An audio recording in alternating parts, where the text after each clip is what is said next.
Good morning, everybody. My name is Emily, and it is my honor to welcome you to our eighth annual client workshop and HR summit. I cannot believe it's our 8th year doing this, so welcome back. On behalf of our entire 5G team, we are so excited to have you with us here today. This workshop is all about giving you fresh ideas, real tools, and new ways of thinking that you can actually bring back to your business. We seriously can't wait to dive in with you.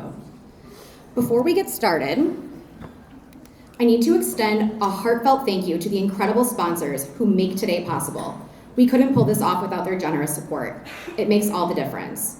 A huge 5G thank you to Pekin Insurance, Dorco Vacations, Pivotal Health, Aether Health, Gable Insurance and Financial, Diathrive Health, CMSI, Colonial Life, Network Health, Merit Financial, Vivid Clear, Self-Insure Wisconsin, Employee Benefits Corporation, Delta Dental, Mutual of Omaha, and United Healthcare. Thank you. Now, I know a lot of you have been to past events and already work with 5G, but I just want to take a quick minute or two to share a clip that gives a peek into who we are and what we're all about. This is one of the most progressive agencies in the country. What's unique about us is that we're not a small agency, but we're also not a large agency. All clients want is they want all the resources from a large agency, but they want the local support. We're right in the middle where we're able to be nimble and bring ideas that other agencies just aren't doing. They're not bringing savings. They're not bringing cutting edge ideas. They're not bringing education. Those are all the things that 5G Benefits does do to make sure that our clients are appreciated and have those tools to make their benefit package better. Our goal is to make sure that our clients see savings and are taking care of their employees. So whatever we need to do from a quoting standpoint, a service standpoint, any value adds that we can do, that's our goal at the end of the day. If you want somebody who's always going to put your interests first, give us a shot, because that's what we do. Like, we have no hidden agenda, very straightforward, and always trying to do the best thing for a client. The reason that people want to work with 5G is because they're working with a company that's going to stay ahead of the curve, as well as think outside of the box to come up with something that's going to fit for them. Our approach is more of a proactive versus reactive when we're looking at their individual needs versus just giving them a basic quote or policy off of what they think they need.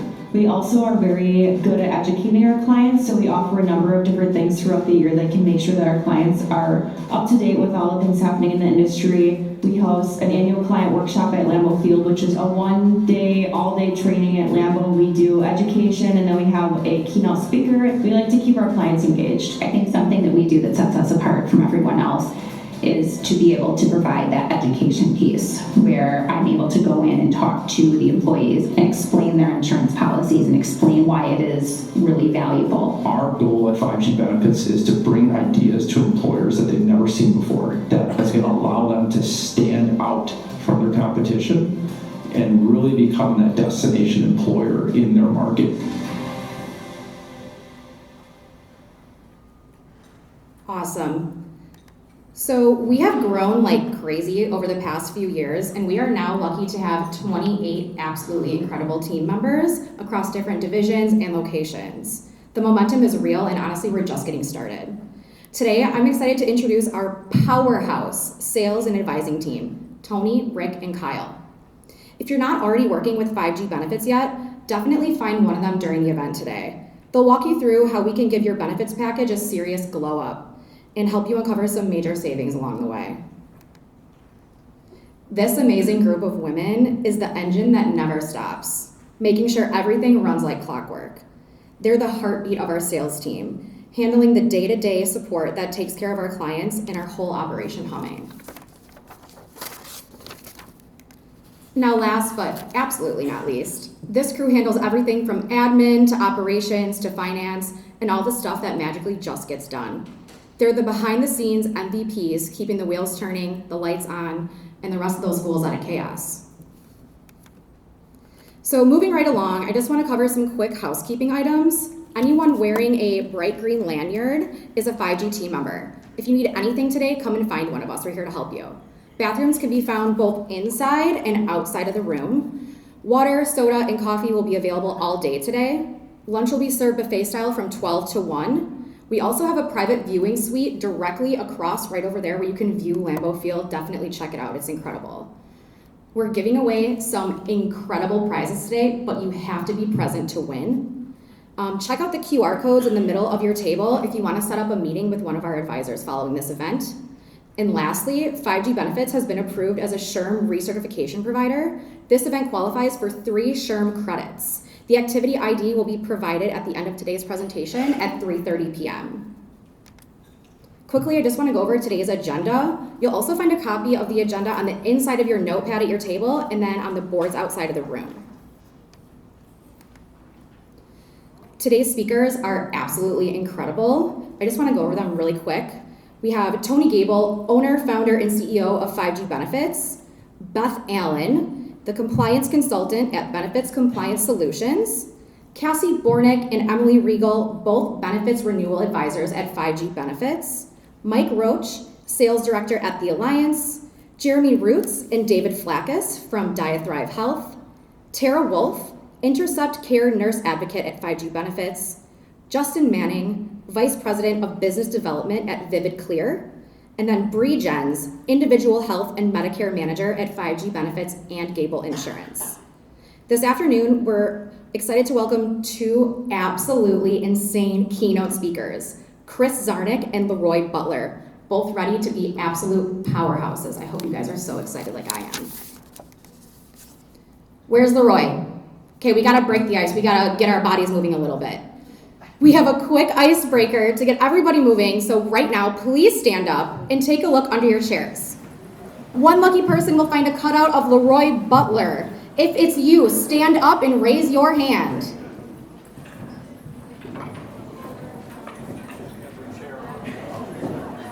Who found it? You got it. You just won a... Is it you? It's you. You just won a signed Leroy Butler jersey. Congratulations. She's bringing it over to you right now.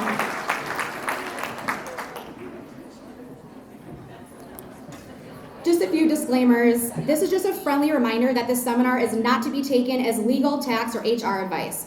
Please consult your legal counsel for your specific company-related questions or concerns.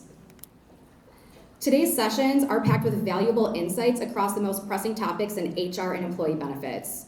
We'll explore everything from benefits compliance and onboarding efficiencies to innovative strategies like direct contracting, alternative sourcing, and nurse navigation.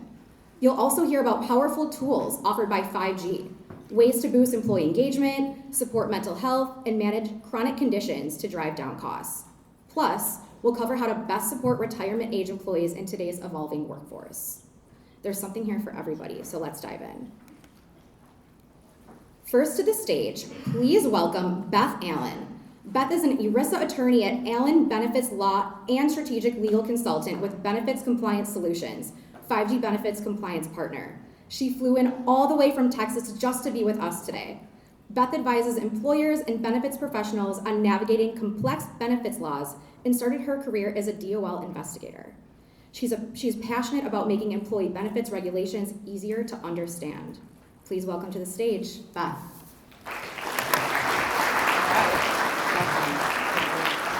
All right, good morning, everyone. We're gonna see if this mic gets going. We're kicking off the morning with compliance. So I guess yay for you all, but we're gonna be quick, okay? As was mentioned, I'm an ERISA attorney. But not necessarily a scary one. I do try to make things very relatable and also make it to where you can kind of have some good pro tips of how you should act, okay? Before I get started really quickly, I would love to just hear a little bit more about you all or see a little bit more about you all. If you have a health plan that has less than 50 participants, please raise your hand. Okay, how about those of you who have, let's say, 100 and above? Okay, so we have some different size plans today. What we wanted to focus on really is just what you should be looking at from a yearly standpoint as it pertains to compliance requirements. There are a ton of them, okay? So I'm gonna start off by saying that you're gonna partner with people to meet a lot of these requirements, right? If you're a 5G client, 5G is gonna be helping you with this. If you're not a 5G client, then let's say a broker or advisor would be helping you. And then also there are some things that vendors also do for you, okay? But keep in mind that we want to kind of identify some of the major things that you want to consider as the year goes on, okay? This is kind of an all-year view of it, okay? And we're going to kind of go through and clump some of these together and talk more about them. But keep in mind that in any given year, pretty much all plans are dealing with a monthly requirement that they potentially have to meet based on when their plan year is or based on the legal requirement. Now, I'm going to go ahead and get started, and I'm going to start with something actually that applies to everyone, and that is the idea of plan documents, okay? For most of you, especially with health plans, plan documents maybe haven't gone as well as they should. How many of you also have a retirement plan that you offer through your company? That retirement plan, you have the plan document, you have the SPD, somebody gave it to you, you know exactly what it is, chances are it is distributed. On the health side, we don't do as good of a job with that because we think that the carrier documents meet the requirement, okay? They usually don't. So what that generally means is, as an employer, you're going to want to have to create a summary plan description and plan document for your health plan. That is usually going to encompass the carrier certificates or booklets, but it's not necessarily just automatically given to you by a carrier or a TPA, okay? So someone is going to help you create that. Generally, if you have a new plan, you're gonna wanna get that done by May 1st, which is usually about 120 days into the start of a new calendar plan year. Any summaries of changes to the plan would be due within 210 days of the start of the plan year, or potentially quicker, depending on the change that you make. And then as far as just ongoing changes to those documents, they don't stay the same. As you change your plan terms, the documents should also change. So there's like basically just a rhythm of when the documents need to be changed, and obviously they're gonna need to be distributed to the participants, right? Just having the documents is not what ERISA requires. If you don't actually give them to the participants, then you didn't meet the requirement to have and distribute those documents. Okay? Now, a lot of you are looking at me like, okay, Beth, what are you talking about here? Like, what is this? Have we done this? Okay? And you would not be alone on the health plan side because, again, we've kind of struggled with health plan documents. But what I will say is that I know that 5G has been working with their clients to get these documents in place, make sure that you have them, make sure that you distribute them as well. Okay? One final thing that I'll note about electronic document distribution is that it's not as easy on the health side. On the retirement side, you can give out all documents electronically, no matter who the person is. On the health side, we still kind of have these antiquated rules on electronic distribution, which basically say if you have someone who does not work at a computer all day, you probably need to give them a paper document, okay? Now, mind you, there's some kind of push from Congress to change that to where you can just electronically give out health documents as well, but we don't have that quite yet. So that's plan documents. Okay? Again, if you're kind of still confused, it's okay. You can ask your reps about that, you know, and whether or not you have the appropriate documents in place. Now, for the Form 5500 requirement, again, for those of you who have a retirement plan, every one of you are doing a Form 5500, which is the annual filing to the DOL, right? For those of you who are health plans, if you are under 100 participants, then you get to sleep on this part because you're not actually doing a Form 5500 if you have less than 100 participants on your health plan, all right? So for those of you with 100 participants, then you know that basically the Form 5500 is going to be due within 7 months of the end of the plan year. So for 2024, if you had a calendar year plan, that plan ended December 31st, 2024, and that 5500 is due by the end of July unless you get an extension, okay? Now, mind you, you're figuring out the size of your plan. So how many of you that are below 100 are like, we could cross 100 here pretty soon? Anybody have that situation?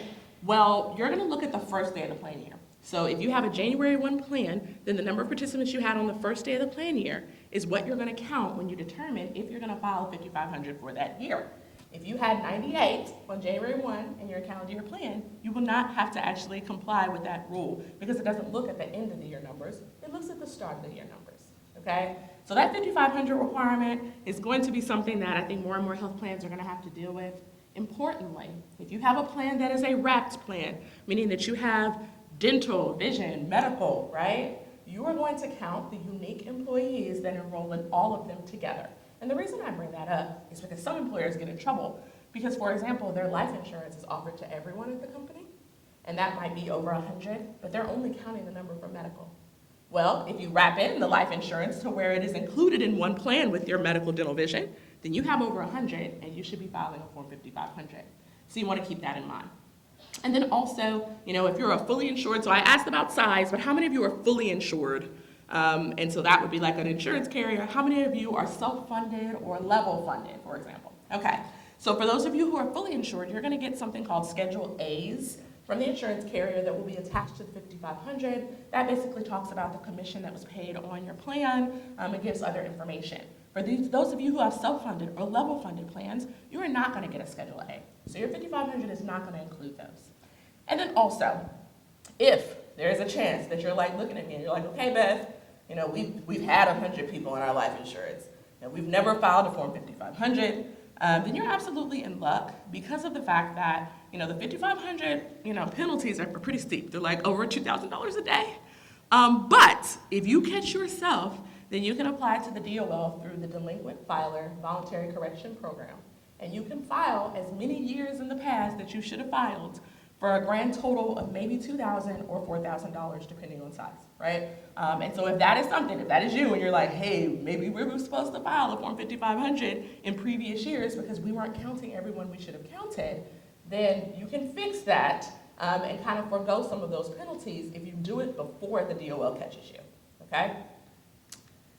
So now we're gonna switch gears and talk about the Affordable Care Act, okay? Got a number of requirements from this. Obviously, this changed insurance entirely. And you've had a number of requirements that you've had to meet since 2010, and then some requirements since 2014, okay?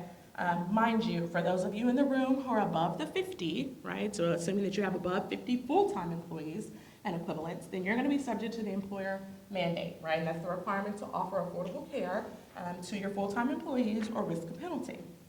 Now, there's going to be certain requirements for that, but there are also some ACA requirements that are going to apply to self-funded plans based on any size. So a lot of you rose your hand and said, we have a self-funded plan, we have a level-funded plan. Both of those are going to be considered self-funded for the purposes of the ACA, okay?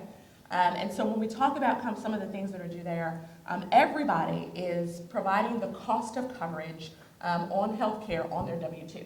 Most of you, as long as you have a payroll vendor, this is probably automatically happening, right? Because this is a requirement we've had for a very long time. On March 3rd, we are distributing Forms 1095C to those full-time employees. And so that's the form that says, employee, we offered you coverage, or we didn't offer you coverage, you waived it, this is how much it cost, this is why it was affordable. And that's being distributed to employees by March 3rd, and then it's being filed with the IRS by March 31st, okay? Now mind you, those small self-funded employers, I mentioned the fact that there is some reporting for you all. So on the 1095B side, that is the requirement to actually report that you provided coverage to someone. So these are people who enrolled on your self-funded or your level-funded coverage. Mind you, there's also a responsibility for those self-funded employers who are below 50 to do the 1095B, okay? And we often see a lot of employers who don't realize that they have to do that, especially if you have a level-funded plan. No one else is likely doing this for you unless you have engaged someone to provide these forms.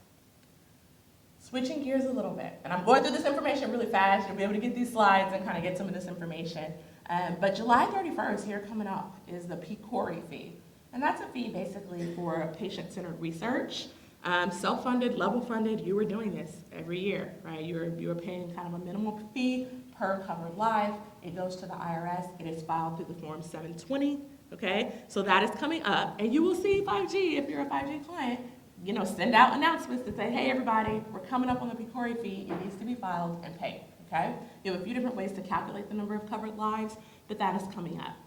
And then for those of you who are fully insured in the room, there are a few of you all, and you might get what's called a medical loss ratio rebate, so an MLR rebate. So that's money that's paid back from your insurance carrier if the ratio of coverage or cost that they imposed was too high or too low based on kind of the medical coverage provided. A lot of employers have questions. Once I get that check, what do we do? And the answer is generally, if you have participants who pay into the plan, they potentially should get a portion. So you want to make sure you're asking someone in compliance about what you should do with those funds because you basically have until the end of the year to distribute them out to participants. And then just as far as kind of some other things that happen prior to the start of the plan year, prior to open enrollment, you want to make sure if you are one of those applicable large employers, so you're 50 or above, that you're doing calculations of whether or not your coverage is affordable. And you're making sure that if you, again, are at the cusp of 50, that you know when that starts, right? And so it has a delayed thing. If any of you are like at 45 now, but you know you're gonna hire by the end of the year, at the end of the year, what we're gonna say is, well, did you average 50 throughout the whole year? If you didn't, then you're not gonna be subject to the employer mandate next year. You're only gonna be subject once you have averaged 50 employees for every month of the year, basically, or for 12 months, okay? So you want to keep track of this. Advanced analysis is going to be a big deal. You're going to want to make sure that you're working potentially with vendors, especially if they're doing your reporting, your 1095C reporting. You want to make sure that you're working with vendors to track those employees. And if any of you are using what's called the look-back measurement method, which is how you kind of, let's say, calculate the hours that someone who is not full-time or part-time is working, then you're going to be doing that tracking as the year goes on as well, okay? Lots of confused looks. It's okay. We're going through this very fast, but the good thing is, again, you have partners that can help you with this, okay? Now, Medicare creditable coverage, everyone wants to pay attention, because this applies to pretty much all health plan sponsors in one way or another, right? The Medicare rules kind of having to do with secondary payer only apply to those who are 20 and above. But no matter what, if you offer coverage to people, and they could be eligible for Medicare, not just by age, also by disability, potentially, then you're required to give them certain notices, right? The main one that we're used to is due on October 15th, and it tells people whether or not the prescription drugs offered through your plan are creditable, which means that on average, they pay as much as Medicare Part D does, okay? That's important for them because if you have someone on your plan who is Medicare age and eligible, if they are on your plan and it is not creditable, then they need to go get on Medicare Part D, because if they don't, they get a lifetime penalty for being a late enrollee, okay? So it's kind of important. It's very much a check-the-box requirement for employers, but it has implications for the people who would be eligible for Medicare, okay? Also related to that, and you'll note that on this slide, I kind of put October 15th before February 28th, 29th, and that's because October 15th for this year, for example, you will determine if your coverage is creditable for the next year. And then after that, thank you, you will report 60 days after the start of the plan year whether or not that coverage is creditable. And so it's one of those things where CMS wants to know if you have creditable coverage, because again, if you don't, and they have people who are not on Medicare who should be, they're going to catch that and basically tell that person, hey, you have a late enrollee penalty. And so that's kind of one of those requirements. Again, you know, your brokers and consultants will offer basically a notice that, hey, we have to send out these notices, okay? We got a couple things from the Consolidated Appropriations Act of 2021. This was a law that was the federal budget for 2021 that came out and imposed certain transparency requirements, okay? These are things that you're absolutely probably gonna get help from insurers and TPAs on, but they will potentially ask you for additional information. And so the first one is actually coming up here next week, right? June 1st is the due date for RxDC prescription drug reporting to CMS. And that goes out. Now, mind you, your carriers and TPAs have likely already requested information from you having to do with the cost of your coverage and what you pay versus what your participants pay. But that reporting will be due next week. And that's something that pretty much all plans are doing. But like I said, if you're fully insured, the insurer is absolutely taking on a big chunk of that. If you're self-funded, then the TPA is likely doing it on your behalf. But if you have any kind of carve-out of prescription drugs or things like that, then you want to make sure that whatever entity is assisting you with prescription drug coverage is actually reporting on your behalf. December 31st, gag clause prohibition attestations are due. Basically, in healthcare contracts, there's often gag clauses that say that basically you can't access certain data about your plan. And we came out and decided as a society that that's not okay to have gag clauses in contracts to where you cannot access the data about your plan, okay? So you have to basically attest to CMS every year that there are no gag clauses.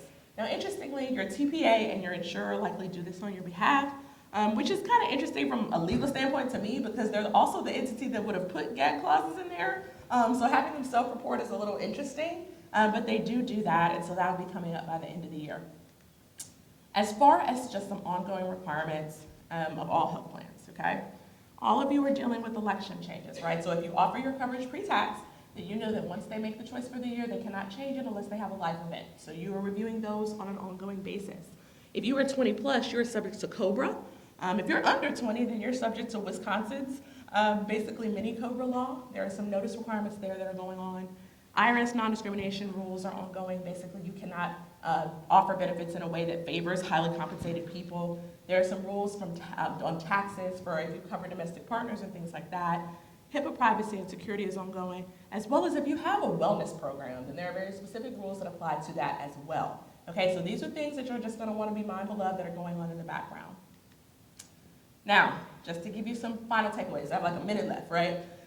Really quickly, while all of you generally delegate out responsibilities to meet a lot of the requirements that I just met, it's important to note that you are ultimately the responsible party here, right? So you're a fiduciary of the plan, meaning that if one of the people or entities that you delegate to do something for you does not do it, then you are on the hook, right? Now, you might go back after them contractually, right? But when it comes to rescind the DOL, they're going to be looking at you as the plan sponsor.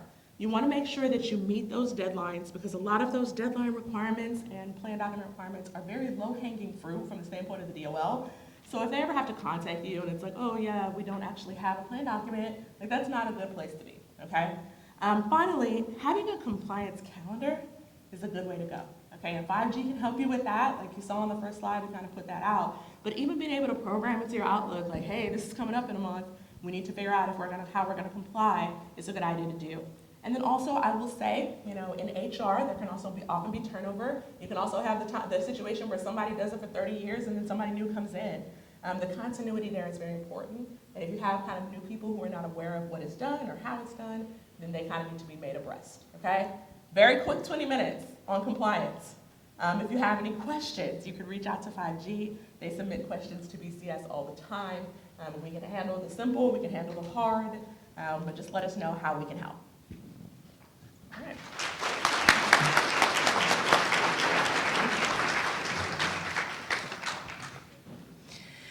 Thank you, Beth. For those of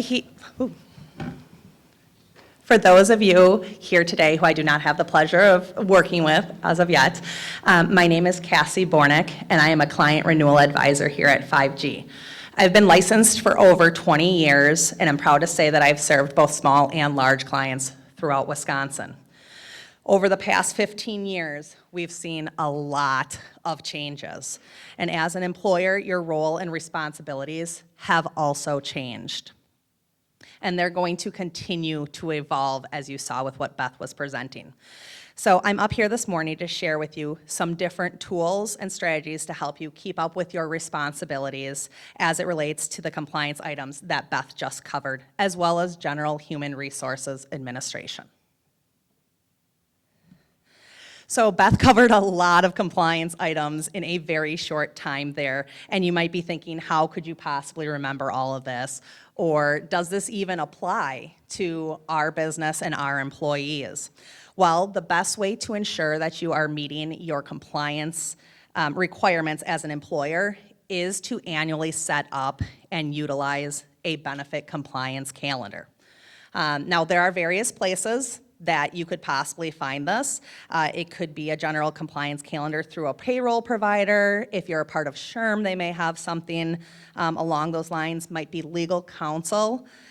But remember, you want to make sure that it is accurate and up to date, okay? Obviously, that's the big part of compliance here.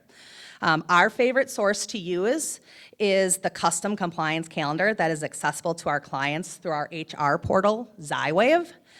We love this resource because it actually will walk you through a series of questions. I think there's about 11 of them that is going to help identify, like how many employees do you have?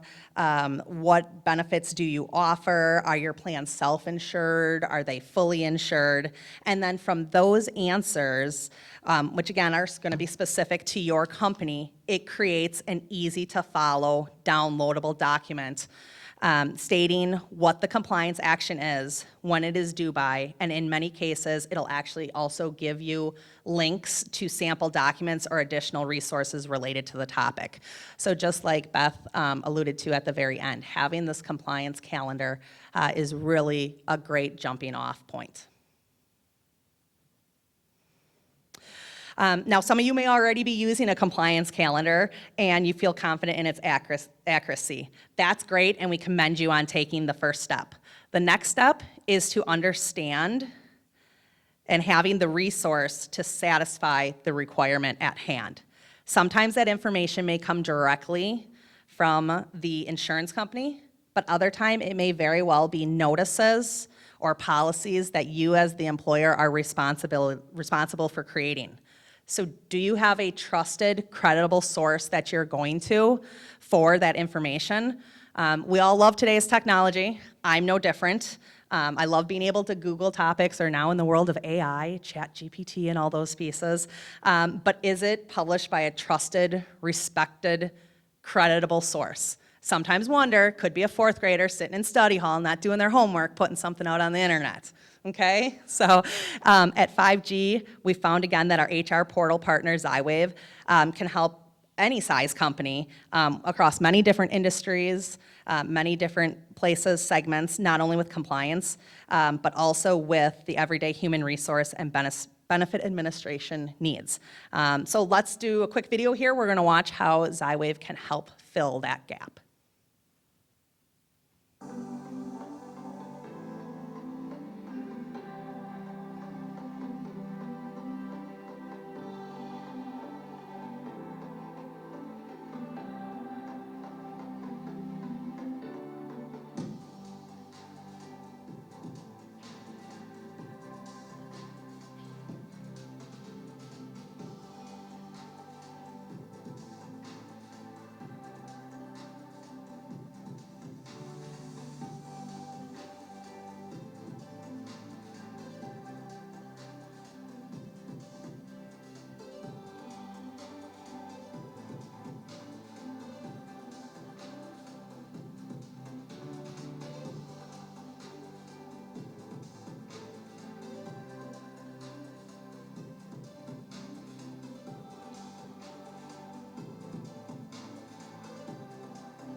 Okay, so we just saw that there are a lot of resources that are available through Zywave. It's not just the compliance assistance or generating notices. You may have also caught in the video that there is a full library of documents and tools that can help you with everything from handbooks, hiring practices, benchmarking, job descriptions, trainings such as sexual harassment, and more. Our goal at 5G with Zywave, or for any reputable source that you might be using for these types of items, is to take the guesswork out of the process, allowing you to spend less time searching for quality information and more time on using that information to help move your business forward. And let's face it, oops. And let's face it, in today's workplace environment, there can arise situations that you may have never faced before. Or maybe you aren't sure what's within your legal rights to do. Or you want to confirm that you are indeed complying with different options that may be available to you as an employer. Picking up the phone and being able to talk through the situation is just the solution when we start to get into those tricky legal scenarios. The HR hotline available through 5G can not only answer day-to-day questions, but they can help drill down into the details. Following your call, they will email you supporting documentation for your use that you can keep on file to help guide you through those situations. And there's no limit on how many calls you can make, whether it be multiple calls for a specific situation, or it could be multiple situations throughout the year. Continuing with the mentality that you want to partner with organizations and resources that can help you more quickly answer questions while ensuring that information is accurate, up-to-date, and compliant, a unique tool you may want to consider is our own 5G HR Video Vault. As you mingle with our staff, you're gonna find there's a lot of years of experience on our team, and what better resource to tap into. We have created numerous videos to help educate and answer commonly asked questions surrounding day-to-day administration of group benefits. This is going to include an annual compliance packet that's created by Tony with supporting notices, how to use the Zywave platform that we showed in the video, what to expect during a renewal, understanding qualified life events that Beth touched on, state continuation versus COBRA, what's there to know about differences between the two, and so much more. So always remember, whatever resource or platform that you are electing to use and assist you with benefit compliance and day-to-day administration, because there are many, make sure that it is backed by professionals that are armed with the knowledge and skills to provide you with accurate information. Thank you, and now we will turn it over to Emily Regal.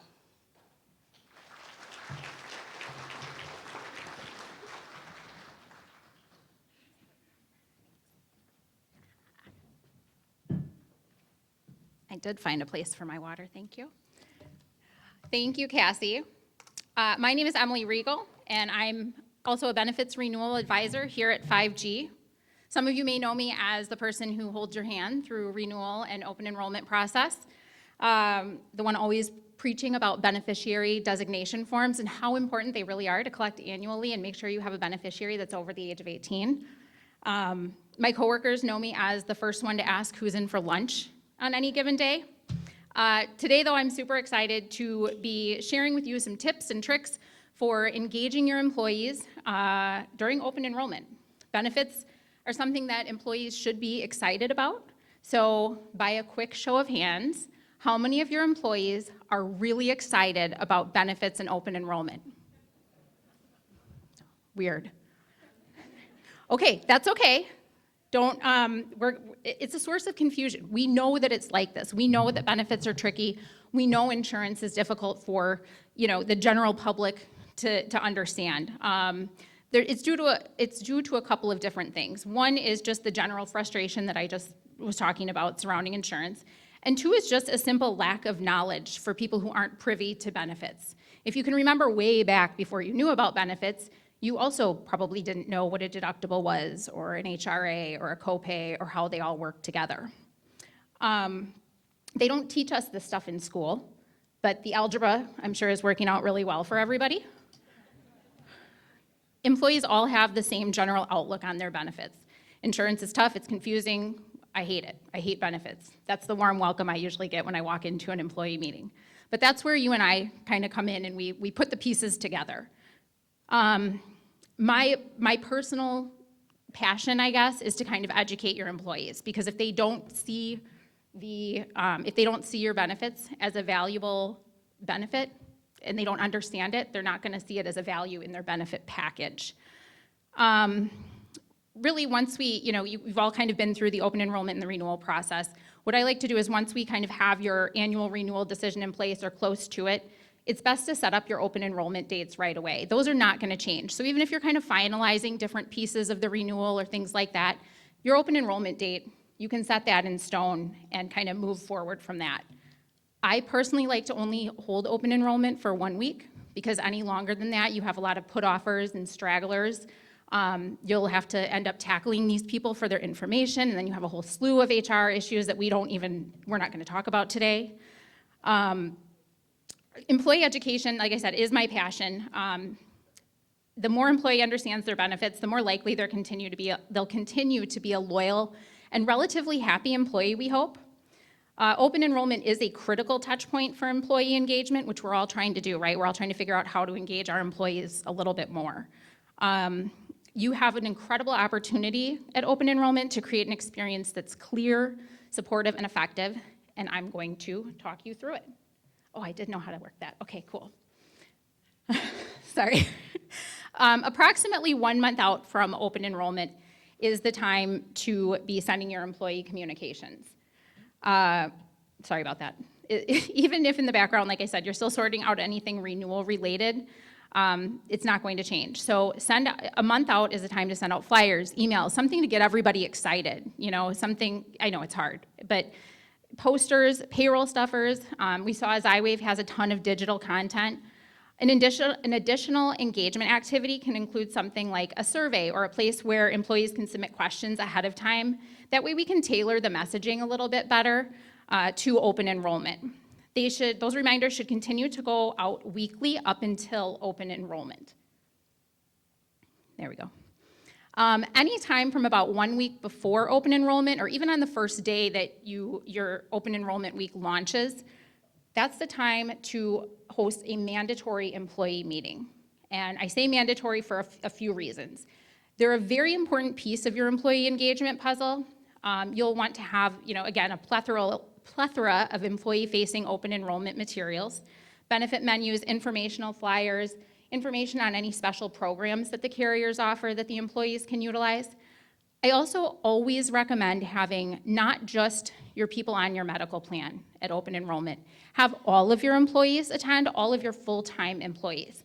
The reason behind that thought is even though an employee may not be enrolling in your medical, dental, or vision policies, many of you have employer-paid life, short-term, long-term disability, and those full-time employees are all enrolled in that. If you don't have those coverages, find a 5G staff member sometime today, and we can assist you with that. These are important benefits to your employees. They offer additional value to them. They have EAP, which is the Employee Assistance Program, travel assistance, identity theft assistance, all kinds of just added benefits that your employees can utilize. Some of them don't even know that they have, the life insurance that's employer paid. So if they don't know about it, is it really a benefit again? You also might have voluntary coverage, and that information is equally crucial to communicate. As open enrollment, as we know, is the only time of year where employees can make any changes without any questions asked, without a qualifying life event. And again, these meetings are a great opportunity to convey how amazing and generous you, their employer, really are. Throughout open enrollment, it's important to continue communication with employees. If you have an internal website, a video vault, something to digitally explain your benefits to your employees again and to their spouses, it's a great way to continue the benefit conversation. But be prepared for additional questions. Usually, I don't know if you guys know this or not, employees like to talk to other people, sometimes other employees, sometimes spouses, friends, anyone who has an opinion, they'll likely talk to them about the benefit package and undoubtedly come back to you with some clarifying questions. Lastly, you'll be finalizing open enrollment. Hold on, there we go. You're gonna finalize open enrollment. It's the moment to wrap up and ensure that everything that you've done is gonna lead into a smooth transition for the new plan year. There's a few things that you'll need to check off your list. You'll want to submit your changes to the carriers. You can always submit them to us, to your broker, and they can take care of those as well. However, if you do them on the carrier portals, it is instantaneous. It'll get done right away in real time. You can print out a page and it says, yes, we did this for you, you're welcome. It's not that polite. Make sure you're sending accurate and complete enrollment files or portal updates, any ads, changes, drops. It's really important to be on time with those, especially if you're a fourth quarter renewal, as we know that ID cards can be delayed if we don't, if we don't get it done immediately. You'll want to confirm that your payroll deductions are correct. You'll want to look and make sure that start dates are correct and your pre-tax and your post-tax deductions are handled appropriately. If you work with a payroll provider, make sure the files have been uploaded or manually entered accurately, because nothing really derails employee satisfaction than an incorrect paycheck deduction. And I'm sure some of you probably know about that. Once the first round of invoices come in post-renewal, you'll want to reconcile that.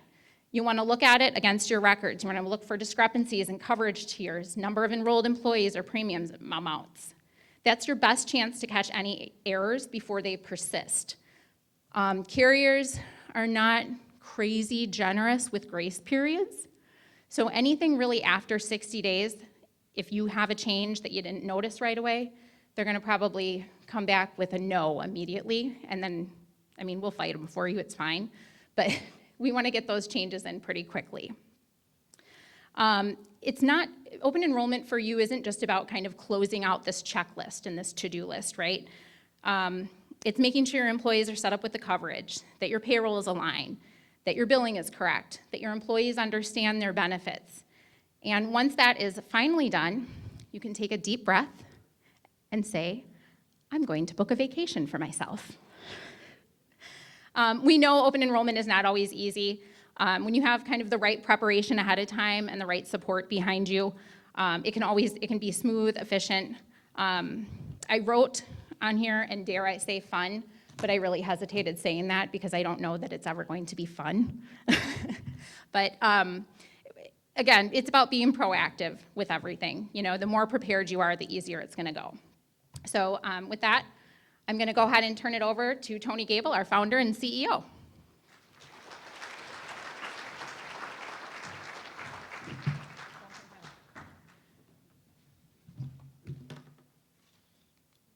All right. Thank you very much for everyone being here. 8th event, crazy. So they got me assigned on May is Mental Health Awareness Month, and they've got me assigned on this one. And you know, this is a tough topic, you know, to talk about with employees, right? And one of the things that, a couple things here is that 69% of people feel stressed, always, often, or sometimes, right? And it's not a problem that's going away. COVID just made it worse. And one of the number one stressors, you're talking about mental health and depression and all of these things. Number one stressor is money, right? So what are we doing to try to alleviate mental health in the workplace? And what the question that people a lot of times often ask us is what products, right? That products should really be underlined and bolded and capitalized rather. What products can we offer to help my employees? And there are products, right? And I would say 99% of you, if you have employer-paid life, disability, or short-term or long-term disability, there's an EAP, an employee assistance program that provides, counseling visits for the employees for free, built into that product just for you offering it. So if you're not doing that, I think that's probably the best bang for your buck. If you talk to any of the advisors, will say that's the best bang for your buck is doing employer-paid disability. Because you get that for much, much cheaper, and then you also get access to an EAP program. There's a couple on here with, one built into the disability carrier, but then also one that you could do standalone, right? You could just buy a standalone one. ERC is one of them. There's a lot of the hospitals also offer a standalone EAP, and essentially it's buying outside of the health plan visits for employees to see counseling visits, right? And I think they're critical. My family's used them, and a lot of my employees have used our plan, and I think if you've got that program, sending those reminders out to employees to remind them, hey, just once a quarter, you've got the access to this EAP built into your plan. We throw it right on your benefit menu to make sure people are aware that it's included. But really, I wanted to talk today, get a little bit deeper on this side. It's the question not really is what products you should offer. Really, the question is how can I build my company's culture, so employees feel open to talk about their problems.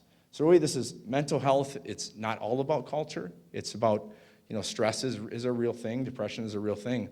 But really, it's I heard this actually at church. We need community more than therapy. It's about being with people. And I think one of the biggest things that we do, at 5G is we get people together. Why are we all here today? We're trying to get people together. If we're not getting together, we're all just isolated in remote offices.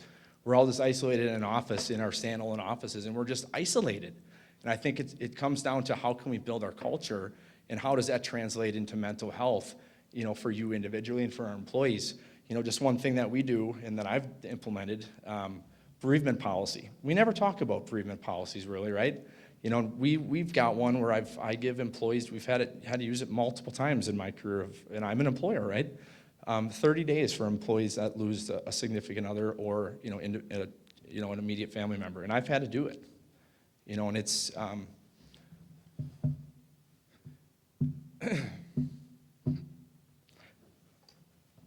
I will say when you do stuff like that, that is culture. Like that, they come back different. They're different people.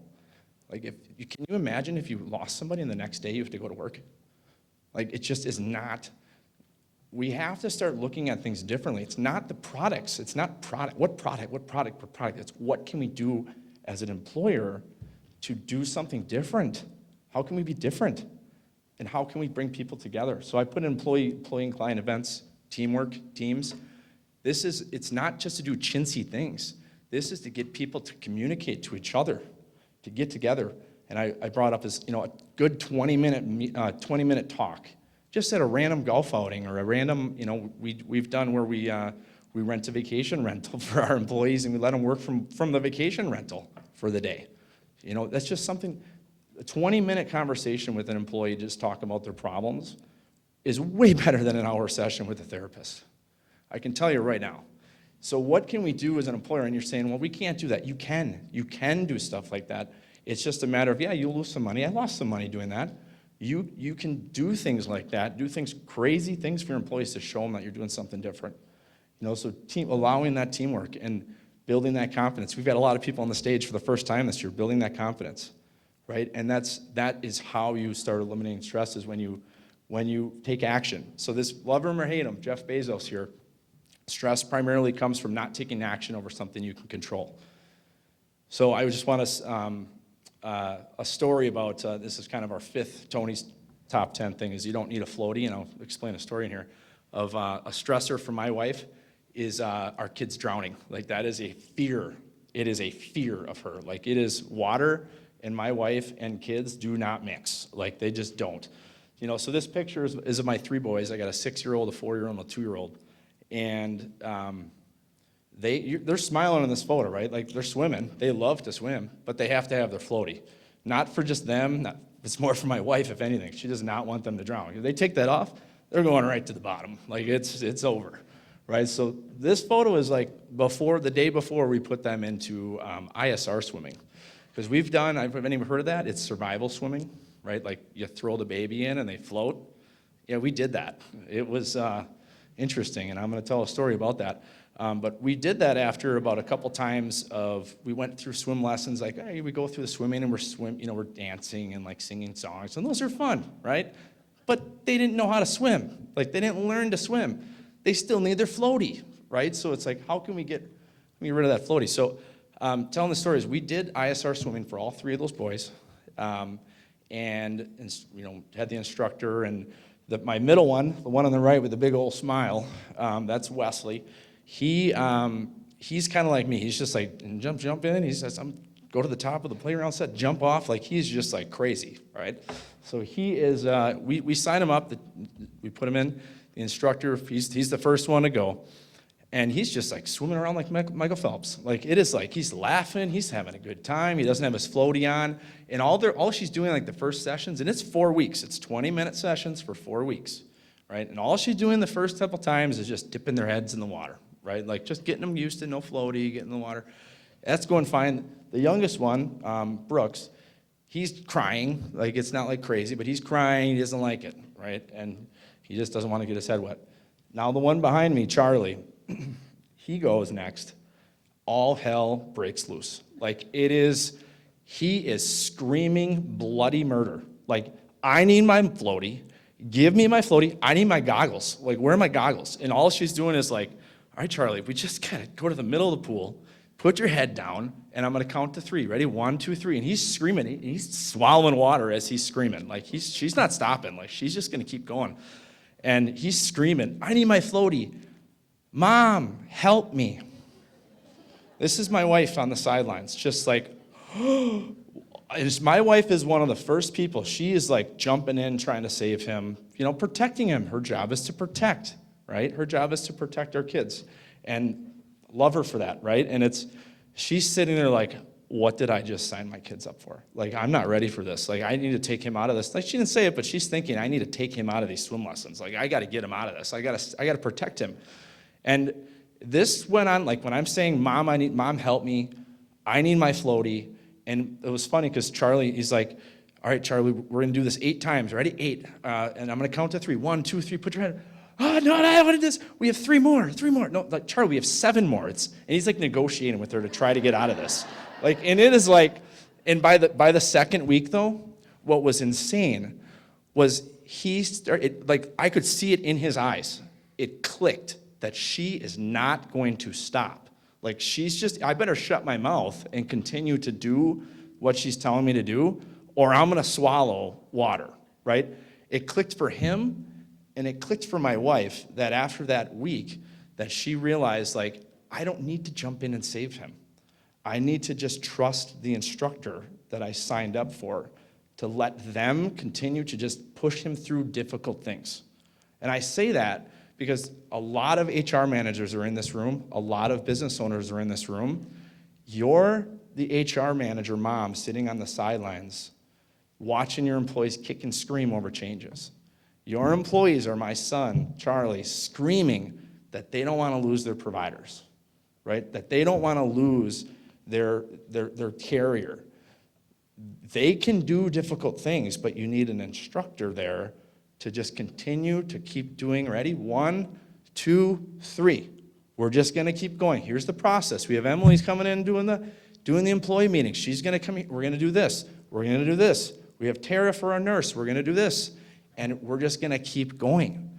Because if you jump in as an HR manager or an owner, or if my wife would have jumped in, my son Charlie would not be swimming right now, right? He would not be swimming. He'd be floating. Absolutely, he'd be floating. Floating with a floaty.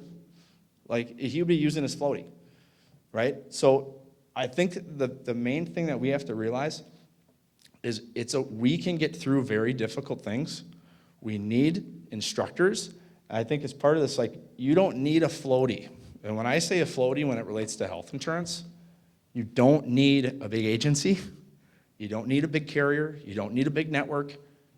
You don't need the big name prescriptions. You don't need the big name stuff. You don't. You really don't. It's all in your head. Just like Charlie, it was all in his head. He didn't need his floaty. He could float. Someone had to teach him how to do it, and he had to keep going through the sessions one by one. So I think as part of this, like, my wife and I, when it came to that, we didn't just settle on, hey, we're just going to have my wife be stressed out for the rest of her life that our kids might drown. We took action. We did something different. We did something extreme. We rolled in ISR swim lessons, right? Like, that's the extreme. And we did it. And my wife's stress levels has dramatically decreased. My son's confidence has dramatically increased. Like, this has translated into a lot of different things. But you got to educate yourself. I'm glad you guys are all here. This is a piece of it. We're going to have follow-up events after this. There's going to be good things that we're going to be continuing to educate, you guys, that you can then go down to the employee side as well. But get rid of the floaty. You don't need it. Whether this is translating specifically just to benefits for you, or maybe it's something that clicked in you for your personal life, right? Like, my wife is like, we don't need to jump in and pull our kid from this because they screamed one time. Let's just keep going. Let's see what happens. But trust the instructor. We have gotten fired more times trying something new for a client than we have just trying something new for a client, right? And we don't like that. We are the instructor. We don't want to be someone to jump in, pull their kids. We're going to educate you, and you just have to trust instructors, right? Let them do the process. Let's go. Don't abandon it. I've had some clients try some new things, and after a year, they're like, my employees were screaming. Maybe that's exactly what we need, is those employees. What are they screaming about? Is it like, the providers are telling this health plan sucks? Well, why are they saying that it sucks? Is it because that they get paid half as much on this plan than versus a different one? A lot of times that's the case. Why they're screaming because they can't prescribe this medication. Well, there's a lot of kickbacks in healthcare that we try to eliminate, right? And that's a piece of it. Who's screaming the most are probably the people we need to help the most. Just like it was with my kids. Charlie was the one that he needed the most help. The most, right? So we've got to do that. And that, it translates into community. It translates into really everything that we're trying to do, getting people together. If you're an owner that's doing something new, get up in front of them and tell them why you're doing it. Be the vocal point of, this is why we need to do what we're doing. It can't just come from us. It's like, when Charlie was going through that, we're like, every little thing that he was doing right, cheering him on, right? We're cheering him on for every little thing, and we kept telling him, hey, buddy, you're going to learn how to swim after this. Just keep doing it. It was funny, every time that they did something right, she gave him a little sticker. And by the end, they'd hobble up there and like, where's my sticker? Like, it was like funny, but it was part of the process. It was part of the process. So we got to trust the process, and like I said, you don't need that floaty. So as part of the next few speakers that we have here, this is a different way of doing things. There's the next speaker we have is Mike Roach. He's part of the Alliance, and it's not a big name carrier, right? It's how can we piece together our own health plan to make sure we have full transparencies so that we can start piecing things together the way that we want it to get that best type of plan that we can for our employees. So the transition things over to Mike Roach. Mike joined the Alliance in 2015. He is responsible for working with employers, their broker consultant, and their TPA partners to introduce them to alternative funding options and health benefit strategies, sharing database information to manage their healthcare spend. Please welcome Mike.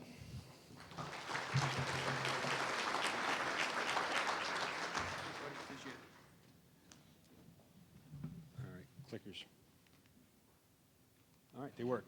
So before I get started, thanks Tony and the 5G folks for giving me the opportunity to be here today. As Tony said, my name is Mike Roach. I'm the Director of Business Development at the Alliance. For those of you who aren't familiar with us, we're a network of doctors and hospitals that help employers that level fund and self-fund their benefits across the state of Wisconsin. So we're going to talk a little bit about direct contracting today. We're going to talk about what it is, how long it's been around. If you as an employer decide you want to try to direct contract, some of the things you need to be aware of, some of the provider types that it's pretty easy to direct contract with, and if I have a couple minutes left, I'll put in a shameless plug for the Alliance. So what is direct contracting? It's pretty easy. I got to, what's this thing? Sorry, I'm a wanderer when I do this. Direct contracting is exactly that. It's when you as an employer go to a provider or a provider system and say, we want to work with you outside of our healthcare network. This isn't new, it's been around forever and a day. Traditionally, it's been done by very large employers who have a lot of employees in one location and think they can use that as leverage with a healthcare system or a provider to get some kind of a trade-off, whether it's a better rate for the services or better access. So we'll sign a direct contract with you, Mr. Provider, if my employees are guaranteed to get in within 2 days of when they call you.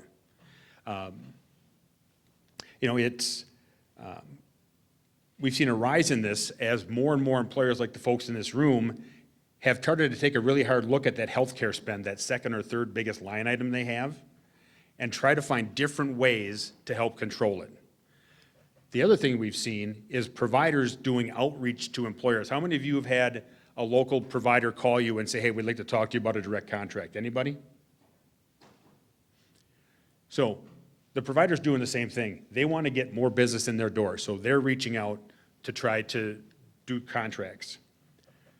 So if you're going to do this alone, there's a couple of things you should know. Contracting is difficult, especially if you try to do it with a larger system. We have 12 folks on our staff that do contracting all day. So I said to them yesterday, give me a couple of things that if an employer is going to do direct contracting, they're going to hear that they may not know of. And I wrote them down so that I don't screw them up. So one is called Resource-Based Relative Value Scale, or RVRVS. You'll find that providers love acronyms. The other one is a DRG, a diagnosis-related group. So what that is, if somebody goes into the hospital, say for a gallbladder operation, take gallstones out, that's their diagnosis. Now, that's how the hospital gets paid. In addition to that, they can add on up to 25 secondary diagnoses, and if that doesn't make it hard enough, they can add up to 25 procedure codes. So it's really tough to do. And it takes a lot of time. So if you want to contract with a local chiropractor or someone you know, that's relatively straightforward. But if you want to start talking to ambulatory surgical centers or an actual system, doing those contacts can take 8 months, 9 months, even a year to get done. I think the most important thing to know is the middle piece. So our compliance person that talked this morning talked about your summary plan description. That outlines everything that your stop-loss carrier is going to pay for. So if you do a contract outside of that and something goes wrong, you as the employer are liable for any of those additional charges.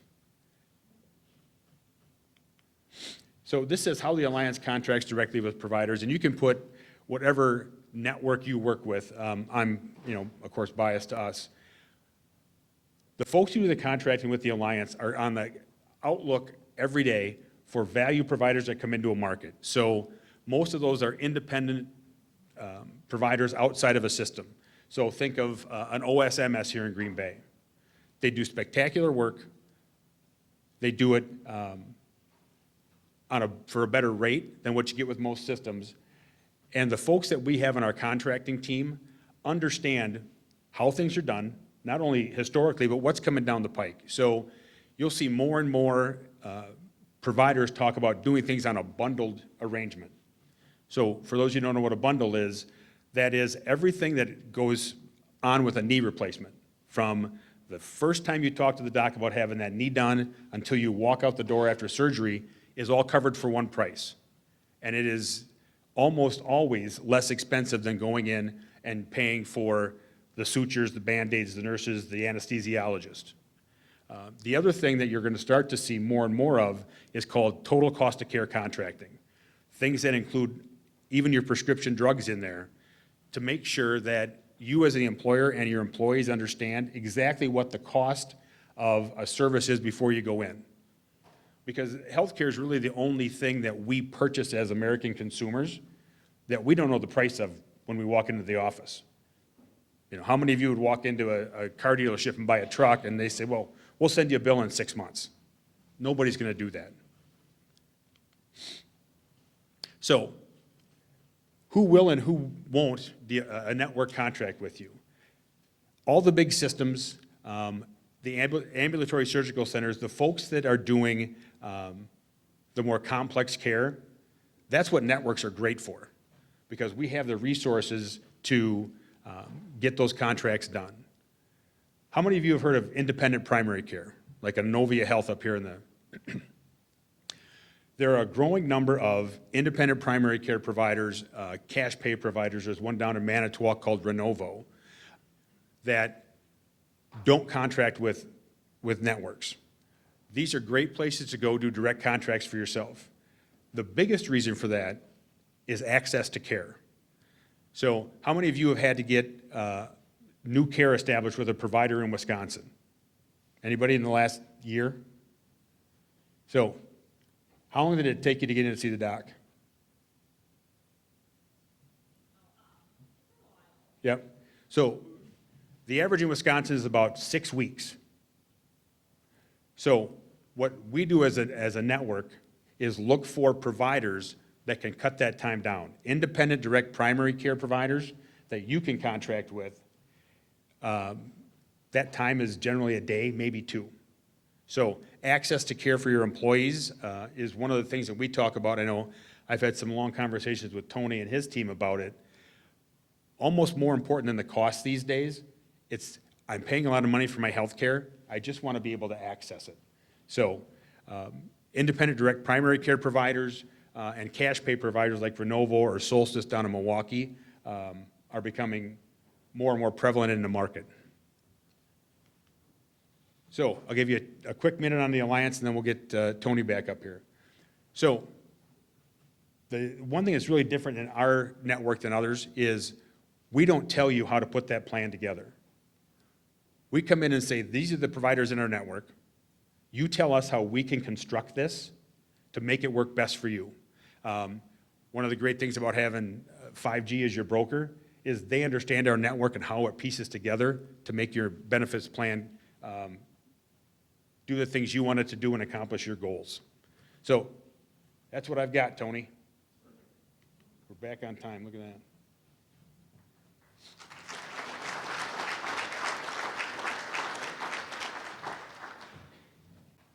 So I just want to say a couple things real quick and follow up with him is like you mentioned some of the direct contracts, and maybe you've seen this Self-Insure Wisconsin.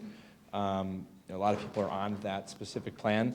Like that plan and us, we set up a lot of those direct contracts for clients, on behalf of you. So it's a different type of product. It's a self-insured or a level-funded type product. We call it unbundled, right? It's like we piece together all these pieces to create our own health plan. The Alliance is one of them. The next speakers are another one that we can piece together outside of a health plan to create our own, health plan. We still use all the carriers, but this is a different way of doing doing health insurance, that maybe we can get some savings and some additional things.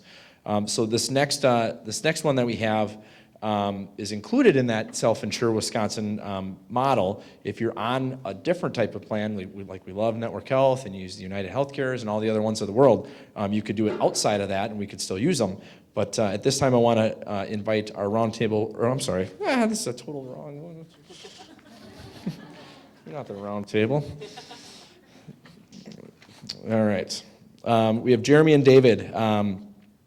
Jeremy Roots is VP of Sales at Diathrive Health, helping employers cut diabetes care costs by 60 to 70% while improving outcomes through certified health advisors, like 5G benefits. Previously, he recruited top physicians to underserved rural communities. David Flockus, VP of Strategic Accounts at Diathrive, leverages 25 plus years in healthcare to help employers manage chronic conditions and lower costs. Before Diathrive, he led one of Florida's top Medicare home health offices, improving access and outcomes. So let's go ahead and introduce Jeremy and David. Test, test. All right. So we've heard my last name pronounced 2 of the 3 ways it should be. It's David Flakis. Thank you very much. All good. Here today to talk about chronic conditions and the impact they have on the healthcare spend. A couple stats. 90% of healthcare costs of the $4.1 trillion current spend is related to chronic conditions. Of course, that's according to a 4th grader online, so I'm not no, that's just kidding. Definitely a CDC stat, and I want to talk about right now the top, I think it's 5 current conditions that are facing employers. They have to deal with heart disease, cancer, diabetes, hypertension, and arthritis, and those lists vary, but it's pretty much consistent across the board of the top 3. We are a diabetes management solution, so I'll go ahead and talk real quick about what we do. With one of every $4 spent on healthcare related to diabetes, I think the interesting point is we've known what to do since the 70s, but for some reason we haven't gotten any better.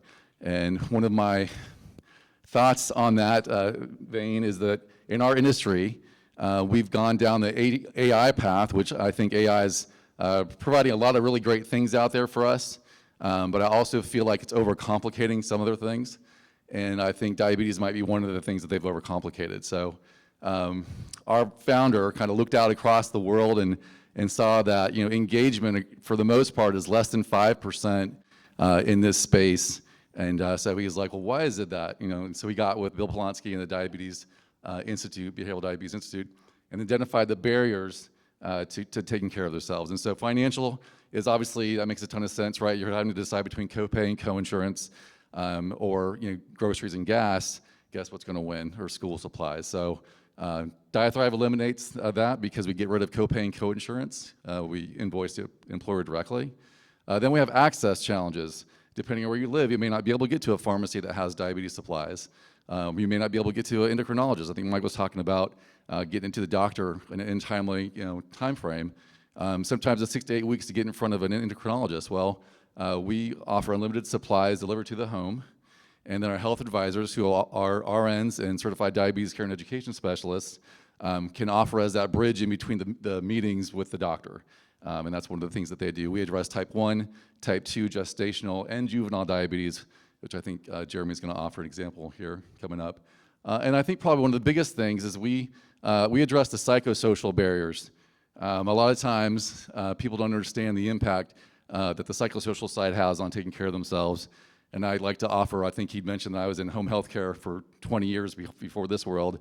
And there are many times when I have a nurse or a PT or OT come in from the field and say, oh, Mrs. Smith is going to have an amputation from her lower leg down, or she's going blind because she's non-compliant or she's non-adherent.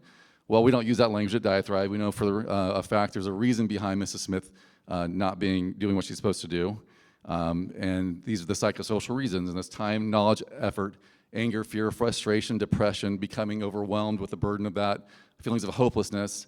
And with that being said, our health advisors, being trained in these areas, are able to meet that member where they are and make sure they're being addressed where they are. So, handing off to Jeremy. Awesome. I'll jump over here, buddy. Awesome. Thank you so much, David. So what can employers do to help? The good news is employers can do a lot. One of the biggest things is to build trust. So many individuals are so skeptical and jaded when it comes to the health system. When we have new members come in and we tell them they get unlimited supplies, the first thing they say is, what's the catch, right? And so we have to educate them. So I would say trust is that starting line. The next thing we need to do is remove friction. And there's a few ways we can remove friction. One of the big ones is provide simple, on-demand access to care. That removes those two barriers, the administrative and financial barriers that David just mentioned. We need to normalize chronic condition support. Right now in traditional healthcare, in order for a member, an employee or someone to see a diabetes educator, they need to go to their primary care provider, right? They might need to take off work, wait in a waiting room, then go to an endocrinologist. And depending on where you're at in that country, that could be 2 to 6 months to get to them, all just to see a diabetes educator. The last thing we need to do is offer proactive solutions that don't require members to jump through hoops. We see this happen all the time. Some real-world examples is we had a child prescribed an insulin pump. It was sent to their home. They were told, hey, when you get it, don't use it, you need to take a course. The member looked it up. It was 9 months to get into the next course to use the insulin pump. We got that member enrolled in DiaThrive. Our health advisor helped the member with the pump and got him working with the next day. Another good example is DiaThrive's own director of content has type 1 diabetes. He's had it for 20 plus years, and he used to have to ration his supplies. He just couldn't test it on a regular basis. He actually enrolled in DiaThrive before he became an employee, but for him, it was an absolute game changer just to be able to test your blood sugar when you wanted to. So those are just some of the supplies. The last thing I wanted to mention, what employers can do to really help, is if you do decide to partner with a chronic disease solution, is truly buy in and partner with that solution. That's when us at DiaThrive see the best results and the most savings. Awesome. So the last thing, was it Micah? Yeah. Okay, sorry. This is our first trial run, so it's going pretty smooth so far. Quick question, is anybody out there dealing with GLP-1s? One person. I find that very hard to believe. Pretty hot topic right now, and out of necessity, DiaThrive started their own GLP-1 solution. We started on 1/1. And the reason behind that was because we had so many clients out there asking for help. They were becoming overwhelmed with employees wanting them. The cost of them was killing their plans. And so they reached out and we came up with a pretty good solution. One of the challenges, of course, is that kind of the genie's out of the bottle. Everybody knows about GLP-1s. Everybody has a friend or knows somebody taking them, and it's working for them really well until it doesn't. And so I think a lot of that is related to making sure there's a direct oversight, and we've kind of come up with a system to partner with employers to help them because they don't want to have to say no. And I think for the HR folks in the room, they never want to have to say no if they can help it. So we say, let us say no, right? So we have a solution where you send the employee to us. We'll send a blood test kit. It's like goes into your arm. It takes a little vial of blood and fairly painless. And it tests for 5 things: for thyroid function, for kidney function, triglycerides, lipids, and HbA1c. It goes to our doctor. The doctor reviews it and sets up a meeting and lets the employee know whether or not they qualify. If they don't qualify, he tells them why, and he directs them to their primary care physician or whoever is taking care of them. If they do qualify, they get a prescription for the GLP-1, and with that, a meeting with our proctor. Now, the proctor is key to our solution. You have to meet with our proctor 3 out of 4 times a month in order to get the medication for the next month. What this is good is it funnels it down to the folks that are really going to need it. We just don't want the people that are the soccer moms looking to lose 10 pounds. We want the people who want to make a lifestyle change. And once they do, they might have some side effects. We'll walk them through the side effects. If they need to get Soma, or Sofrin, whatever the anti-nausea medication, we can address all those things. During the proctoring session, they have to step on a scale. They have to prove who they are. They get taught how to use the pen. And then from there, as we progress, after 90 days, usually the side effects go away. We can layer in a dietitian. We can layer in an exercise physiologist. It really ensures that this member is going to be successful. With the end game plan is to get them off the GLP-1. And that may or not be 100% realistic every time, but we do want to make sure that they can transition off as possible. Just real quick, abandonment rates, typically 44 to 63% of folks who start one without an oversight program abandon it. 60 to 83% that's after 6 months. After 12 months, it's 60 to 83%.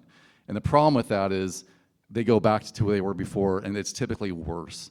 So that's a great solution. I think a lot of people are benefiting from it, but it really needs to have oversight and to have it done effectively, and I think our solution really is doing that. So that's our GLP-1. Awesome. Thank you, David, and thank you, everyone. You guys.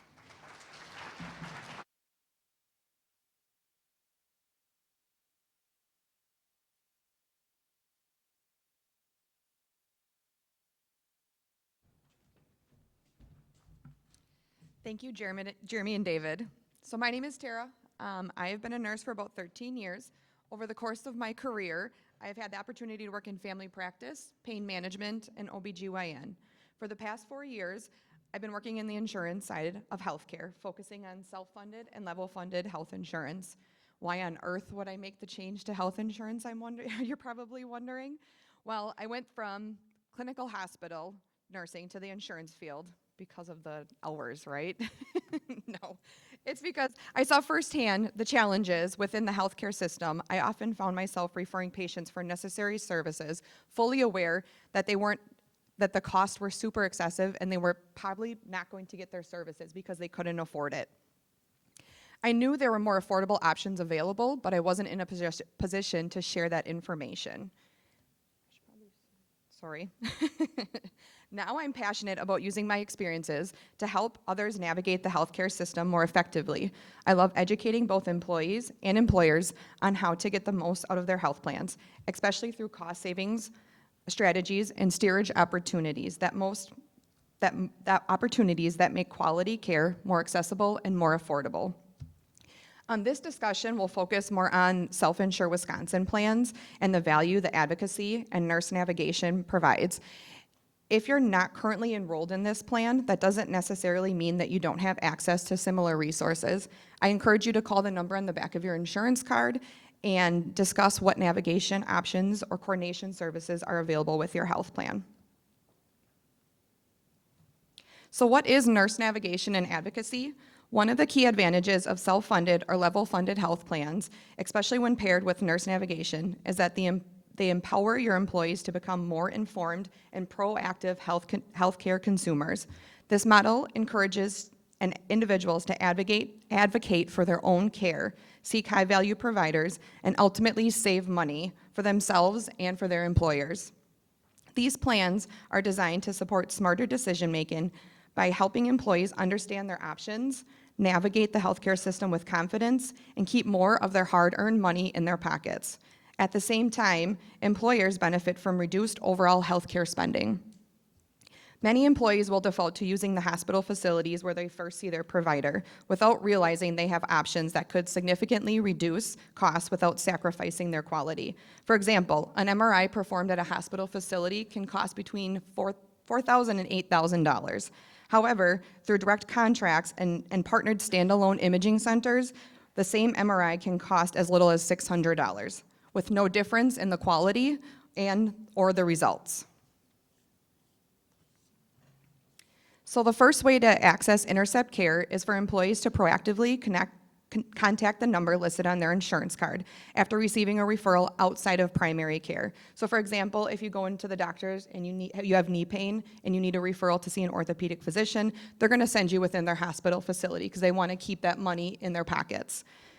After you receive that referral, you're going to reach out to the number or the advocate number on your insurance card, and they'll gather information about the concerns and submit submit a task to the Intercept Care team. Once that Intercept Care team will then identify a preferred provider that can address all of your needs, keeping the worst case scenario, such as surgery, in the back of their mind. The goal is to